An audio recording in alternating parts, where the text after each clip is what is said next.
দর্শক, আমরা এই মুহূর্তে যেতে চাই আমাদের সহকর্মী শফিকুল হক যুক্ত হবেন আমাদের সাথে ঢাকা 17 আসন থেকে। আমরা তার কাছ থেকে সেখানকার খবর জানব। শফিকুল হক, নির্বাচনের আসলে বলা যায় আর কিছুক্ষণ হয়তো সময় বাকি, সাধারণ মানুষ তাদের ভোটাধিকার প্রয়োগ করবার জন্য। এরই মধ্যে আপনার পেছনে আমরা দেখতে পাচ্ছি হয়তো সর্বশেষ যে প্রস্তুতি সেটি হয়তো চলছে ভোট কেন্দ্রের সামনে। আপনার কাছ থেকে সেই খবরটি একটু জেনে আসতে চাই।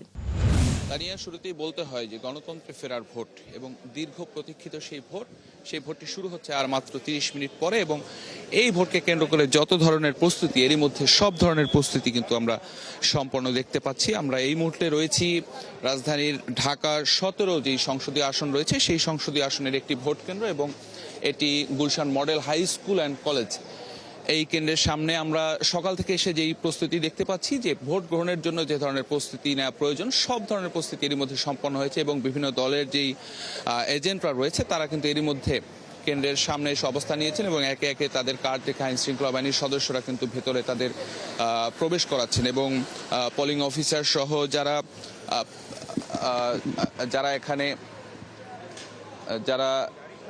দায়িত্বরত যারা রয়েছেন, যারা ভোট গ্রহণ করবেন, তারা কিন্তু ইতিমধ্যেই এই কেন্দ্রে এসে উপস্থিত হয়েছেন। তা নিয়ে একটি বিষয় বলে রাখতে চাই, Gulshan model high school and college এই কেন্দ্রটি আসলে ঢাকায় যেই কেন্দ্রগুলো রয়েছে তার মধ্যে অন্যতম একটি গুরুত্বপূর্ণ কেন্দ্র। কারণ আমরা জানি যে এই কেন্দ্রে প্রধান উপদেষ্টা doctor Mohammad Yunus, BNP chairman জনাব তারেক রহমান, এছাড়াও তারেক রহমানের স্ত্রী জায়মা রহমান, কন্যা জায়মা রহমান, স্ত্রী জোবায়দা রহমান সহ এই গুরুত্বপূর্ণ ব্যক্তিরা এই কেন্দ্রে ভোট দেওয়ার কথা রয়েছে, এবং এছাড়াও অর্থ উপদেষ্টাও এই কেন্দ্রে ভোট দেওয়ার কথা রয়েছে।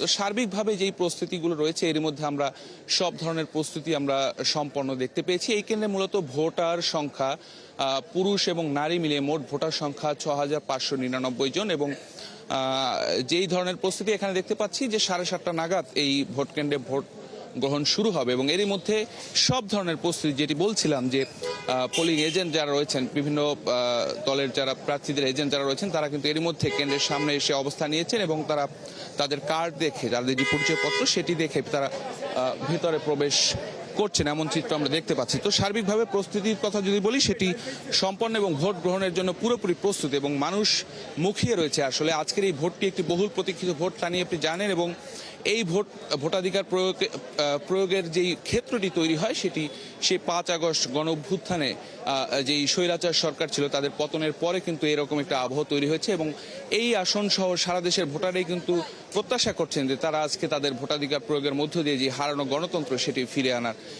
পথের সূচনা হবে। তো তা নিয়ে আমরা রয়েছি এখানে। 7:30 নাগাদ হয়তো এই ভোট কেন্দ্রে আনুষ্ঠানিকভাবে ভোট গ্রহণ শুরু হবে, এবং যেটি এর আগে বলছিলাম যে বিএনপি চেয়ারম্যান তারেক রহমান, প্রধান উপদেষ্টা সহ গুরুত্বপূর্ণ ব্যক্তিরা এই আসনে এই কেন্দ্রে ভোট দেওয়ার কথা রয়েছে। তো সার্বিকভাবে ভোট গ্রহণ শুরু হওয়ার পরে হয়তো নতুন তথ্য এখান থেকে আপনাকে আমরা দেওয়ার চেষ্টা করবো। তা নিয়ে এখন পর্যন্ত এটুকুই। অবশ্যই শফিকুল হক, যখন হচ্ছে এই কেন্দ্রে, বিশেষ করে আমরা এই কেন্দ্রটিকে আসলে ভিআইপি কেন্দ্রই বলতে পারি, রাষ্ট্রের প্রধান থেকে শুরু করে দলের প্রধান তারা এসে এই ভোট কেন্দ্রে ভোট দেবেন হয়তো কিছুক্ষণের মধ্যে, যখন আনুষ্ঠানিকভাবে ভোট কেন্দ্রের প্রক্রিয়াটি শুরু হবে 7:30টায়। তারপর হয়তো আরও অন্যান্য সাধারণ ভোটারদের খবর আপনার মাধ্যমে আমরা জানবো। ধন্যবাদ আপনাকে এখনকার মতো। দর্শক, আমাদের সহকর্মী শফিকুল হক ছিলেন আমাদের সাথে কিছুক্ষণ আগে। এরই মধ্যে আমরা যেমনটা জানছিলাম যে 7:30টায় যেহেতু ভোট গ্রহণের প্রক্রিয়াটি শুরু হচ্ছে আজকে সারা দেশে, এবং এই ভোট কেন্দ্রে কিছুক্ষণ পর হয়তো মাননীয় প্রধান উপদেষ্টা এবং একই সাথে বিএনপি চেয়ারম্যান তারেক রহমান সহ আরও বেশ কয়েকজন বলা যায় শীর্ষস্থানীয় সরকারের এবং একই সাথে দলের নেতৃবৃন্দরা এসে এখানে ভোট দেবেন, সেরকম খবরই আমাদের সহকর্মী বলছিলেন।